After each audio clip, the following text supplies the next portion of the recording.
Disiarkan langsung dari Gedung Kompas Gramedia Lantai 2 Jalan Seroto nomor 4 Kota Baru, Yogyakarta. Selamat siang sahabat Sonora dan Smart Listener di 102,1 FM Yogyakarta. Apa kabar di siang hari ini? Senang sekali saya Feni kembali menyapa Anda. Untuk siang hari ini kita ada di program Bincang Keluarga sahabat Sonora. Dan sudah hadir narasumber kami di studio bersama Ibu Erlina Hidayati Sumardi SIPMM selaku Kepala DP3 AP2 DIY.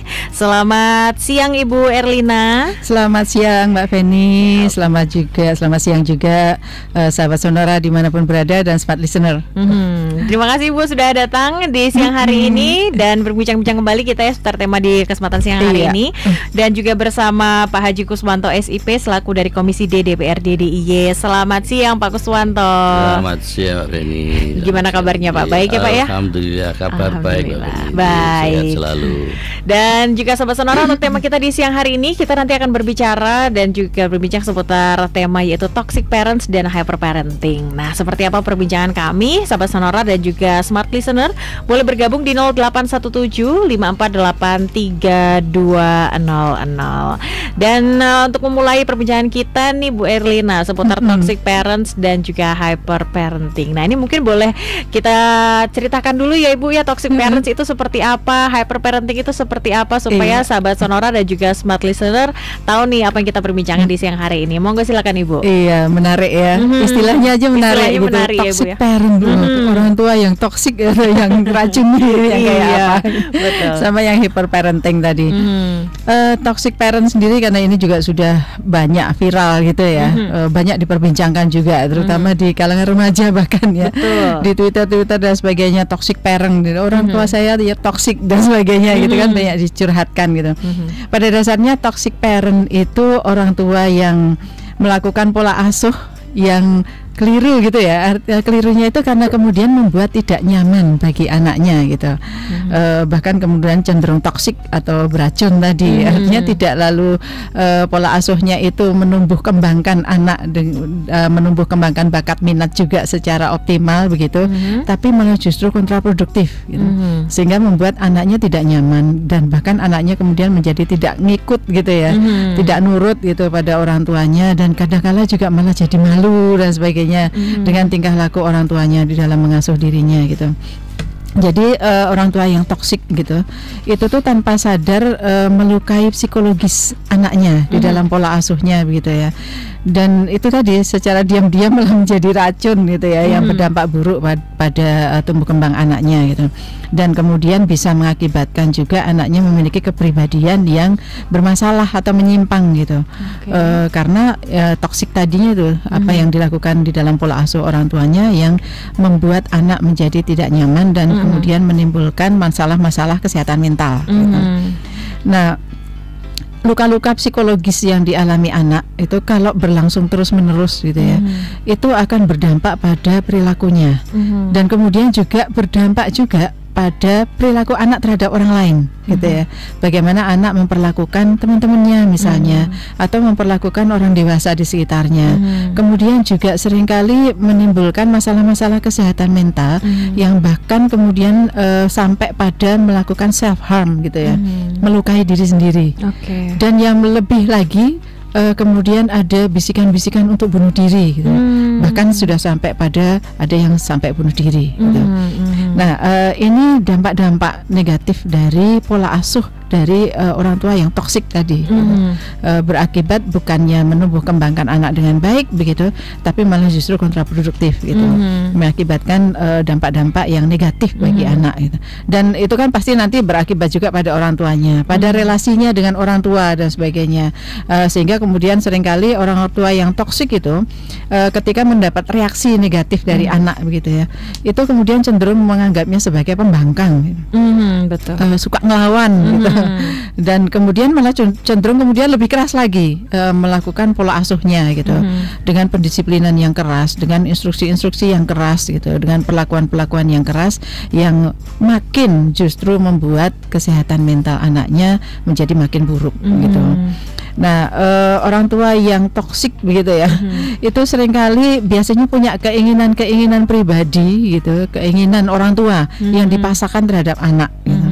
Mungkin karena latar belakang orang tuanya Salah satu contoh misalnya ketika masa kecil dulu orang tuanya itu ada di dalam keluarga yang miskin gitu ya. Sehingga ketika punya anak ada ketakutan-ketakutan tersendiri. Artinya menginginkan anak supaya tidak miskin seperti dirinya waktu itu gitu. Sehingga kemudian mempush anak gitu ya, memaksa anak melakukan hal-hal untuk supaya mengasah potensinya gitu, tetapi tidak secara positif, tetapi memaksa, mengancam dan sebagainya. Yang itu tidak memenuhi kaidah-kaidah di dalam pola asuh pengasuhan yang baik. Artinya komunikasi efektifnya menjadi tidak sampai juga gitu kepada anak. Nah, kemudian juga orang tua yang toksik itu seringkali cenderung suka mengatur-ngatur gitu, memberikan instruksi, bahkan mengancam kalau sampai instruksinya tidak dilakukan gitu. Nah, untuk bisa memastikan anak itu melakukan apa yang diinginkan oleh orang tuanya gitu ya. Kemudian juga seringkali tidak menghargai perasaan atau pendapat anak gitu. Udah cuek, pokoknya anak itu nggak boleh punya pendapat gitu. Orang tua yang paling benar gitu ya. Kemudian juga tidak menghargai, sehingga apa-apa yang dilakukan itu yang seringkali anak merasa direndahkan dan sebagainya itu nggak masuk di akalnya orang tua, di pikirannya orang tua gitu. Karena dia merasa saya yang paling benar, aku yang paling benar gitu. Anak disuruh menurut gitu. Kemudian juga seringkali orang tua yang toksik itu tidak memandang bahwa anak itu punya hak gitu ya. Bahwa anak itu punya kehidupan sendiri juga gitu yang harus diperhatikan. Bahwa anak itu harus juga punya waktu untuk dirinya sendiri gitu ya. Karena cenderung suka memaksakan, apa-apa dipaksakan gitu. Nah, ini kan berakibat nantinya pada perilaku-perilaku yang bisa kemudian menjadi negatif di anak gitu ya. Dan kecenderungan anak untuk kemudian tidak suka dengan orang tuanya gitu. Kalau itu kemudian di tengah-tengah teman-temannya si orang tua melakukan itu gitu, cenderung mempermalukan anaknya begitu, maka kemudian juga menjadi malu terhadap dirinya sendiri dan malu punya orang tua seperti itu gitu. Nah, ini berbahaya sekali bagi perkembangan anak, sehingga ya semoga masyarakat kita itu terhindarkan dari menjadi toxic parent gitu ya. Sehingga sebelum menikah itu harus sudah mempelajari bagaimana berkeluarga yang baik dan bagaimana mengasuh anaknya ketika nantinya punya anak itu dengan baik. Belajar dulu menjadi orang tua. Bahkan sebelum punya anak gitu ya. Sehingga ketika nanti mengandung itu pun sudah dimulai pola asuh terhadap bayinya dengan baik. Karena sejak masih dalam kandungan pun si bayi harus diperhatikan juga psikologisnya gitu ya, kesehatan mentalnya gitu, sampai nanti lahir dan tumbuh begitu. Nah, sehingga tidak hanya ketika sudah punya anak, tetapi sebelum punya anak diharapkan calon-calon orang tua itu belajar tentang psikologi perkembangan anak gitu. Oke, jadi penting sekali untuk calon orang tua ini mendapatkan edukasi sebanyak-banyaknya ya Ibu ya, seputar cara mengasuh, pola asuh, kemudian cara mendidik anak supaya tidak menjadi toxic parenting. Ya, seperti itu. Baik, dan saya menuju ke Pak Kuswanto nih Pak. Kalau mungkin boleh menanggapi tema kita di pagi hari ini Pak, seputar toxic parents dan juga hyper parenting. Mungkin dari sudut pandang Bapak seperti apa nih Pak? Monggo boleh kasih pendapatnya Pak. Iya, makasih Mbak. Terima kasih berkaitan dengan yang disampaikan Bu Kepala Dinas DP3P2 terkait toxic parent tadi. Memang yang namanya pengasuhan anak itu tidak mudah. Sebetulnya tidak mudah. Jadi sulit juga bisa dikatakan sulit, karena di situ orang tua itu tidak hanya sekedar bisa menyekolahkan, bisa memberi sesuatu, membelikan sesuatu dan sebagainya, tapi harus pemahaman terhadap putra putrinya, harus tahu persis maksudnya karakternya seperti apa, terus fisiknya seperti apa. Orang tua harus bisa sebagai guru, bisa sebagai teman, bisa sebagai saudara, sehingga tahu persis apa yang dimau anak kita itu. Jangan harus seperti toxic parent tadi, memang segala sesuatunya memaksakan orang tua. Itu sebetulnya ya tidak benar, karena tadi sampaikan beliau dampaknya banyak sekali, berpengaruh besar terhadap anak putra putrinya. Nah, ini memang menurut saya pemahaman terhadap orang tua juga perlu diberi edukasi. Menurut saya seperti itu, karena apalagi dalam kondisi sekarang yang dengan majunya teknologi, orang tua sekarang itu juga kasihkan sendiri dengan mainan kecil tadi. Nah di sini pengaruhnya besar juga terhadap anak. Anak itu apa toh? Yang dilihat mesti apa yang dilakukan orang tuanya kesehariannya. Nah, seperti itu. Oke, jadi orang tua juga harus bisa menjadi teman, sahabat, tidak hanya ingin dihormati saja ya, supaya hubungan dengan anak juga semakin berjalan antara orang tua dan anak. Karena komunikasi itu penting. Jangan hanya menangnya sendiri, tadi Berina mengatakan. Belum tentu prinsip orang tua itu benar. Bisa jadi justru anaknya yang lebih benar kan, bisa jadi seperti itu. Ya komunikasi lah. Komunikasi ya Pak ya. Apalagi di zaman era sekarang Ibu ya. Kadang anak memang idenya tuh lebih pinter. Karena lebih terbuka ya terhadap informasi-informasi atau pengetahuan-pengetahuan dari luar yang bisa didapatkan dengan mudah melalui gadgetnya gitu. Oke, seperti itu sahabat Sonora dan juga smart listener untuk pembukaan kita seputar tema di siang hari ini ya, seputar toxic parents dan juga hyper parenting. Nanti kita akan lanjutkan lagi Bu Erlina dan juga Pak Kuswanto di kesempatan siang hari ini. Untuk sahabat Sonora dan juga smart listener, tetap bersama kami di program Bincang Keluarga.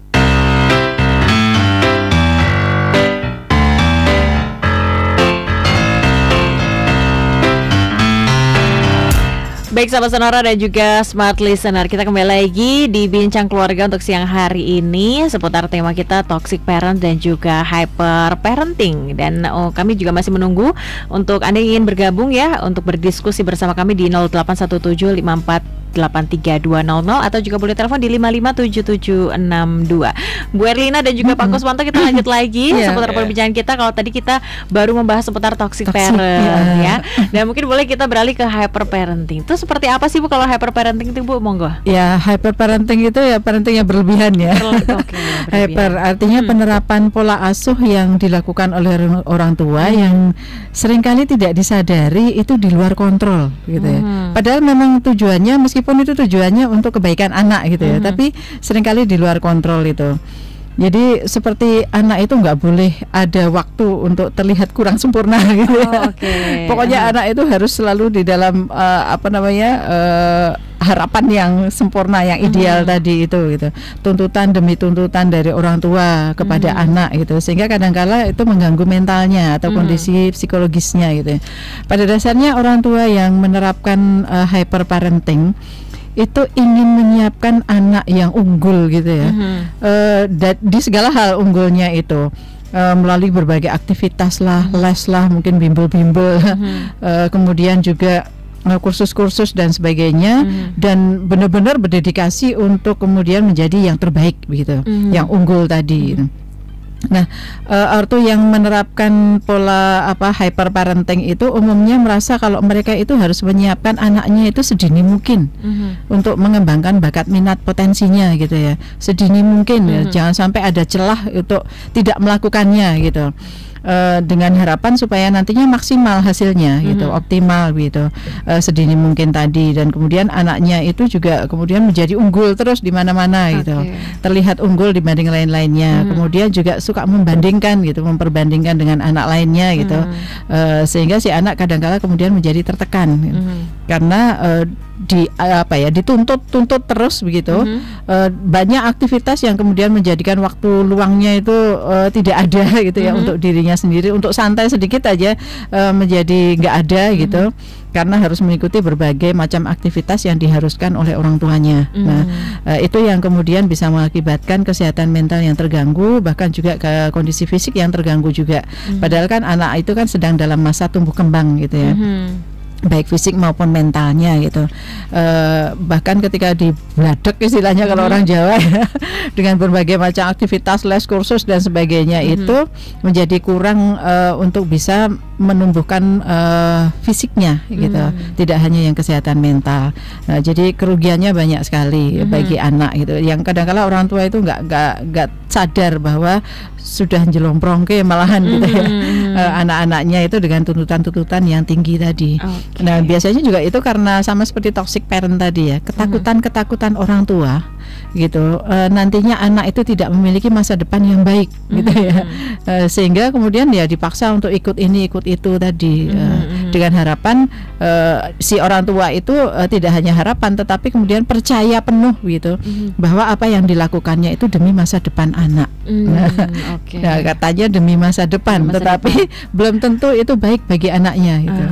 Jadi kadang orang tua tuh tidak sadar ya kalau dia melakukan pola asuh hyper parenting itu ya Bu, berlebihan ya. sekali. Berlebihan sekali dan mungkin maksudnya baik tapi ternyata dalam pola asuhnya itu ternyata berlebihan terhadap anak seperti itu ya. Begitu Pak Kuswanto ya untuk hyper parenting, kalau dilihat-lihat memang sepertinya mungkin tidak kelihatan ya Pak ya. Mungkin kelihatannya baik, diikutkan les, diikutkan ekstrakurikuler yang lain sebagainya, tapi ternyata berlebihan ya, begitu ya Pak ya? Iya. Jadi pengasuhan anak dari orang tua terhadap anak seperti parenting ini hampir sama ya dampaknya dengan toxic parent. Karena dampak terhadap anak itu hampir mirip menurut saya. Dan juga orang tua yang menggunakan pola asuh hyper parenting ini mereka tidak sadar bahwa kalau anaknya tidak sesuai harapan yang di pola hidupkan, ini misalkan melihat di lapangan, lu anak saya kok tidak sesuai dengan yang kami sarankan seperti ini mesti orang tua mesti akan stres, ya, depresi karena tidak sesuai apa yang diharapkan. Sebetulnya juga merugikan orang tua sendiri. Ya kan gitu. Tidak hanya anaknya, tapi orang tua juga ikut korban di sana karena pola asuh tersebut. Ya memang pola asuh ini bisa dikombinasikan menurut saya. Maksudnya dikombinasikan ya sebaik mungkin, yang namanya nanti anaknya bisa sukses tanpa ada tekanan dan sebagainya, tanpa membandingkan dengan anak yang lain, supaya anak itu tidak minder dan sebagainya. Itu memang dicarikan solusi yang terbaik. Memang masing-masing punya metode sendiri-sendiri kan, begitu Mbak. Dan kembali lagi ternyata setiap anak itu punya kemampuan sendiri-sendiri ya, berbeda-beda, punya keunikan sendiri, bahkan anaknya sendiri pun misalnya punya anak 1, 2 atau 3 gitu, masing-masing anak memiliki keunikan sendiri. Dan itu harus dipahami oleh orang tua supaya ekspektasinya tidak terlalu tinggi ya untuk mendidik anak. Dan tentunya juga orang tua juga harus punya tipe parenting yang efektif ya Bu ya. Nah ini seperti apa nih Bu, tipe parenting yang efektif, yang tidak toksik, kemudian yang tidak hyper, itu baiknya yang seperti apa, monggo? Ya, biasanya kalau orang tua yang menerapkan hyper parenting itu juga toxic parenting juga ya sekaligus gitu. Dan biasanya memang kesehatan mentalnya tidak baik-baik saja gitu, sehingga cenderung memaksakan, menuntut dan sebagainya anaknya untuk melakukan sesuai dengan keinginannya gitu. Nah, untuk bisa menjadi orang tua yang baik begitu ya, yang menerapkan pola asuh yang baik, ya memang harus yang efektif tadi, melakukan pengasuhan yang positif istilahnya gitu ya. Pola pengasuhan yang menghargai hak anak, mendengarkan pendapat anak, kemudian bisa berkomunikasi secara efektif gitu ya. Artinya tujuan komunikasinya apa, ingin anaknya seperti apa, itu dilakukan dengan cara-cara yang efektif gitu. Penuh kasih sayang, penuh rasa aman bagi anak gitu ya, ramah dan sebagainya, sehingga anak tuh nyaman gitu. Dan kemudian karena juga tidak dilakukan dengan ancaman, tuntutan, instruksi dan sebagainya, maka anak juga dimintai pendapat dan sebagainya, sehingga anak kemudian bisa bekerja sama istilahnya di dalam komunikasi efektif itu, sehingga tujuannya sama-sama tercapai gitu. Apa yang diinginkan orang tua terkomunikasi dengan baik, ditangkap dengan baik oleh anaknya, dan kemudian anaknya juga kemudian memberikan respon yang positif begitu ya. Kalaupun si anak sedang tidak memberikan respon yang positif, kemudian orang tua juga harus kemudian melakukan komunikasi, diskusi lagi gitu. Apa yang diinginkan anak, dan kemudian tercapai kesepakatan gitu. Bersama, artinya orang tua dengan anaknya. Nah, sehingga kemudian apa yang diinginkan di dalam komunikasi itu bisa tercapai gitu. Dan penting sekali untuk menghargai hak anak tadi, sehingga anak tidak merasa sebagai objek gitu ya, objek dari orang tuanya, tetapi menjadi subjek juga yang bisa menentukan hidupnya sendiri ya.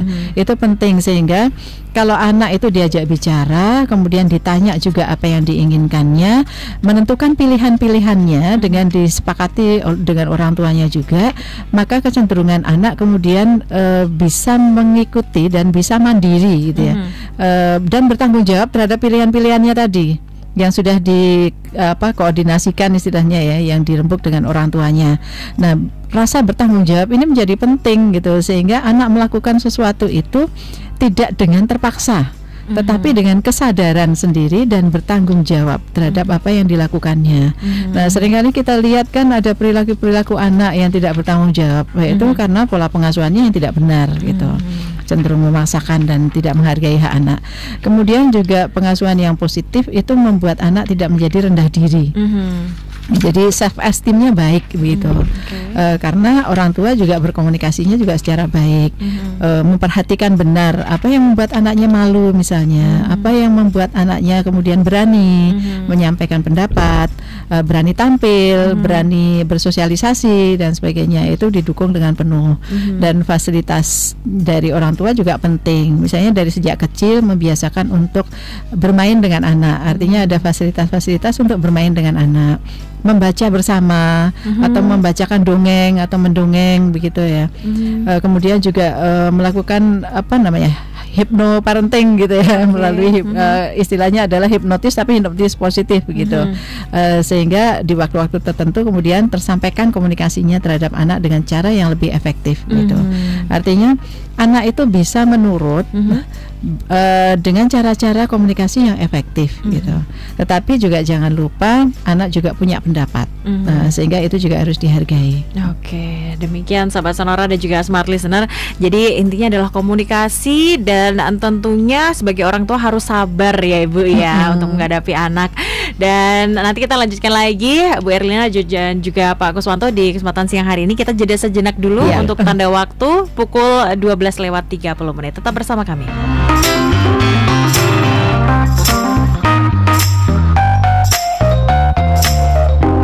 97,4 FM Radio Sonora Yogyakarta dan 102,1 Smart FM Yogyakarta. Terima kasih masih bersama kami sahabat Sonora dan juga Smart Listener di Bincang Keluarga bersama Ibu Erlina Hidayati Sumardi SIPMM selaku Kepala DP3AP2 DIY, dan juga ada Pak Haji Kuswanto SIP dari Komisi D DPRD DIY.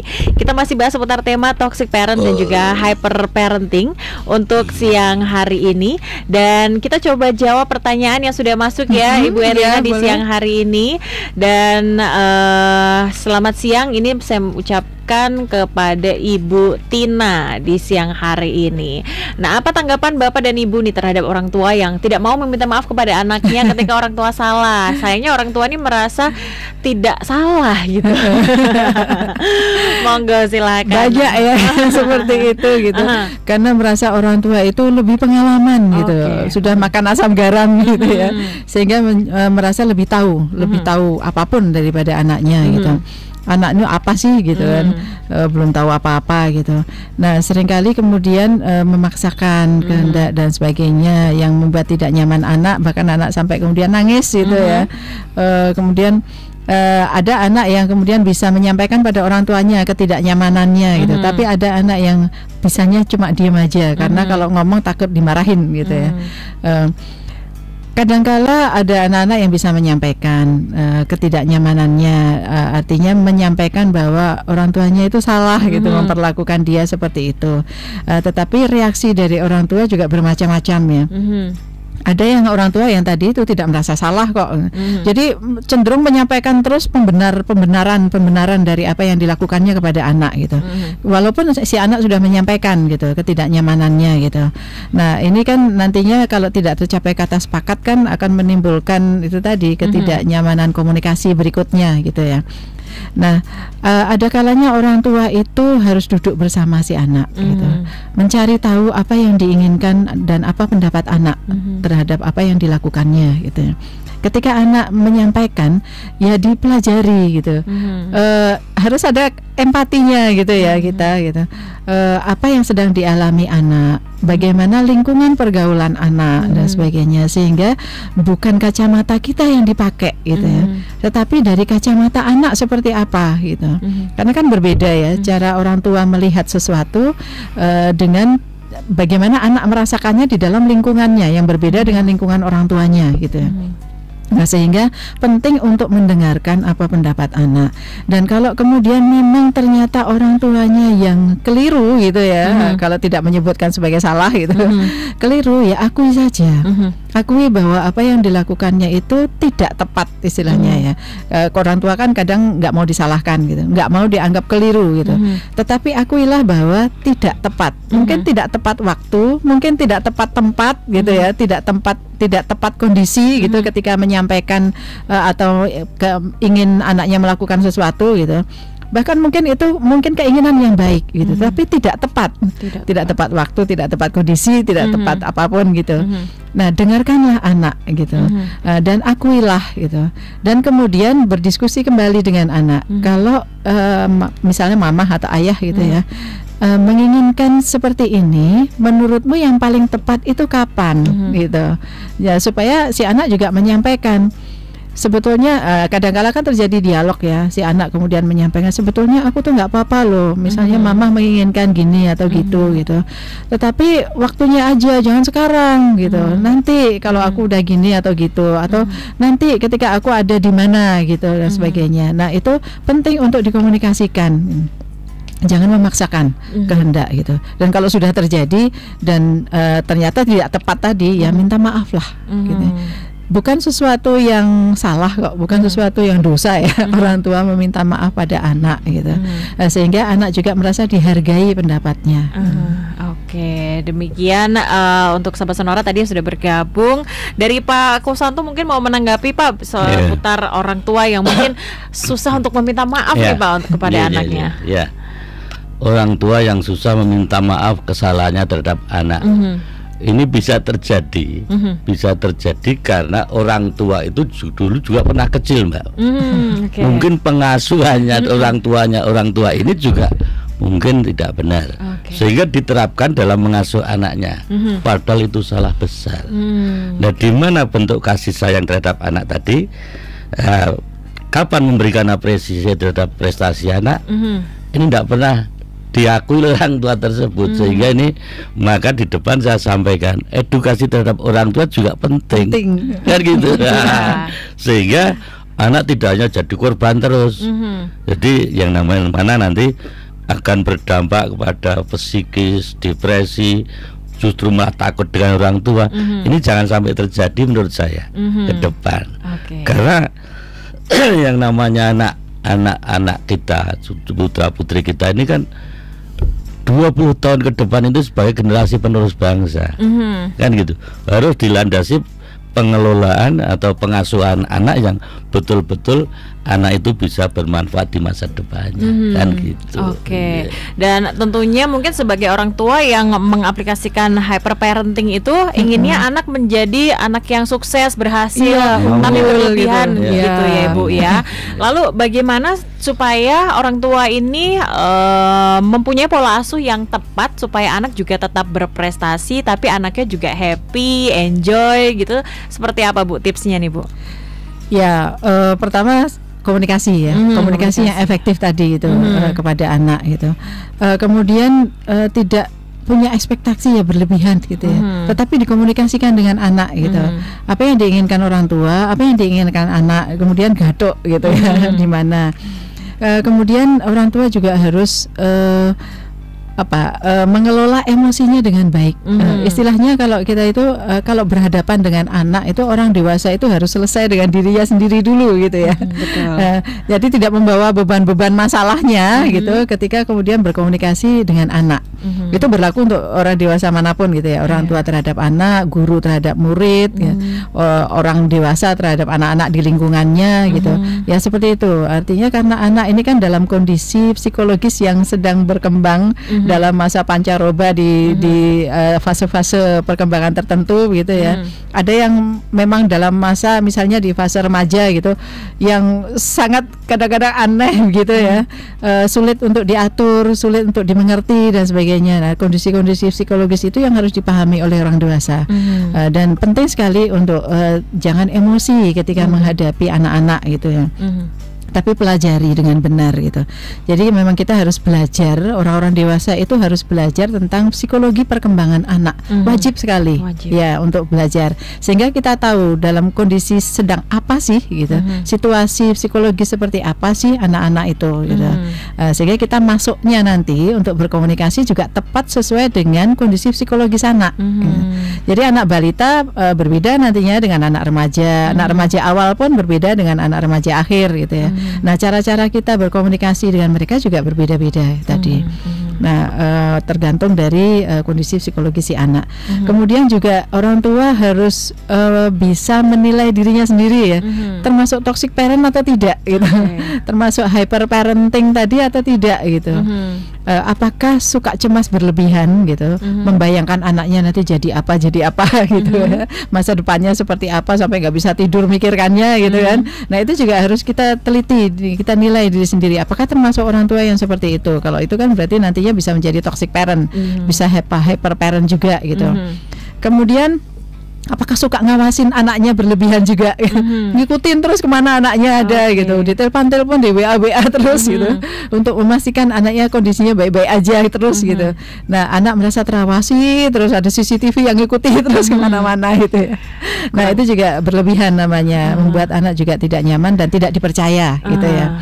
Kemudian juga suka narget gitu ya, narget anak gitu, itu juga termasuk yang berlebihan.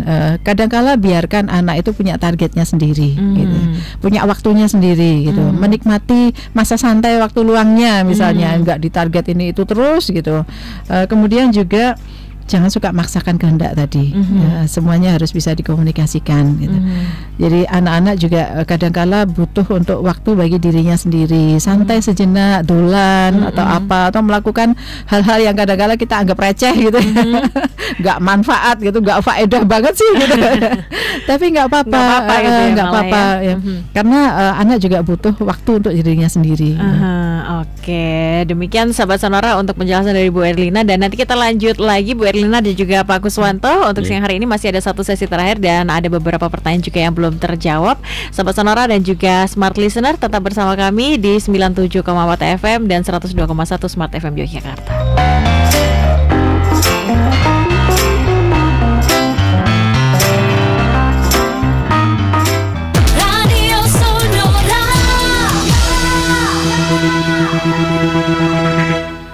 Baik sahabat Sonora dan juga Smart Listener, kita masih di Bincang Keluarga, masih bersama dengan Ibu Erlina dan juga Pak Kuswanto untuk siang hari ini. Kita ada di sesi terakhir nih Ibu Erlina dan juga Pak Kuswanto ya, seputar toxic parenting dan juga hyper parenting di siang hari ini. Nah, mungkin ketika itu sudah terjadi nih Bu, ya kan, mungkin anaknya juga sudah besar ya Pak ya, sudah remaja, kemudian baru sadar, oh ternyata selama ini saya kurang baik untuk mendidik anak, terlalu hyper. Nah, itu yang sebaiknya dilakukan sebagai orang tua, sebaiknya seperti apa nih Bu? Ya, setelah tadi ya melakukan penilaian terhadap diri sendiri gitu, kemudian ketemu, wah ternyata saya itu toxic parent, ternyata saya hyper parenting, menerapkan yang hyper parenting gitu, dan berniat untuk memperbaiki. Ya, pertama memang kalau masih memungkinkan untuk si anak diajak diskusi gitu ya, mengakui kesalahannya, kemudian mengajak diskusi anaknya gitu. Apakah kamu nggak nyaman gitu dengan pola pengasuhan mama atau ayah gitu? Sebetulnya kamu mengharapkan seperti apa? Kalau si anak itu masih mau diajak diskusi, itu baik. Sehingga kemudian ketemu gitu ya, artinya memperbaiki pola asuh ini secara mandiri maksudnya gitu. Tetapi kalau memang secara mandiri itu tidak memungkinkan, mungkin karena sudah berlangsung lama, si anak kemudian tidak mau untuk terbuka, tidak mau untuk ngomong dan sebagainya, ya harus kemudian mencari pertolongan yang profesional gitu. Datanglah ke psikolog misalnya, pertama sendiri dulu, mungkin kemudian ngajak serta anaknya supaya bisa sama-sama begitu ya. Psikolog punya caranya begitu, untuk kemudian bisa melakukan sesi konselingnya dengan baik gitu. Dan kemudian kalau memang diperlukan terapi perilaku terhadap orang tuanya supaya bisa memperbaiki pola asuh, ya dilakukan gitu. Karena ini kan termasuk kesehatan mental yang tidak baik ya.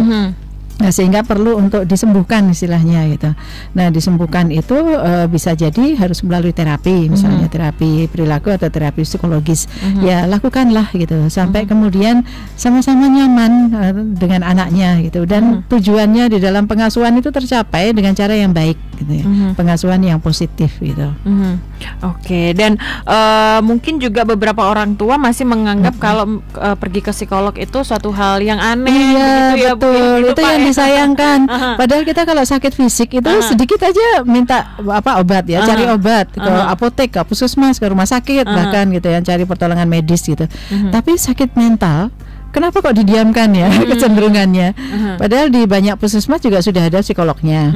Di rumah sakit juga sudah ada poliklinik untuk yang psikologi gitu ya. Bahkan kalau memang nggak mampu bayar dan sebagainya, pemerintah pun sudah menyediakan layanannya yang secara gratis gitu ya, nggak usah bayar. Namanya Pusat Pembelajaran Keluarga. Di masing-masing kabupaten kota juga punya. Di kantor kami juga ada gitu ya. Dan itu gratis. Ada psikolognya, ada konselor psikologinya gitu. Jadi lebih baik disembuhkan lah gitu, sehingga tidak berakibat atau berdampak buruk bagi anak, bagi perkembangan anak. Toh pasti semua orang tua menginginkan anaknya nanti baik ya, perilakunya juga baik, karakternya baik, kemudian masa depannya juga baik. Betul. Gitu, dan akur dengan orang tua itu kan menyenangkan ya. Sehingga kalau ada masalah silahkan cari pertolongan. Oke, baik. Dari Pak Kuswanto sendiri, Pak, monggo seperti apa tanggapannya untuk menjadi orang tua yang terus ideal? Terang bagi orang tua yang ideal, mari kami sarankan istilahnya diperbaiki kembali dalam pola pengasuhan anak, karena yang namanya kasih sayang terhadap anak itu penting, dan apapun yang dilakukan oleh anak perlu diapresiasi oleh orang tua, ini juga penting. Jangan hanya menyalahkan, membanding-bandingkan kepada anak lain, dan juga perlu memahami kelebihan dan kelemahannya juga itu perlu dipahami orang tua.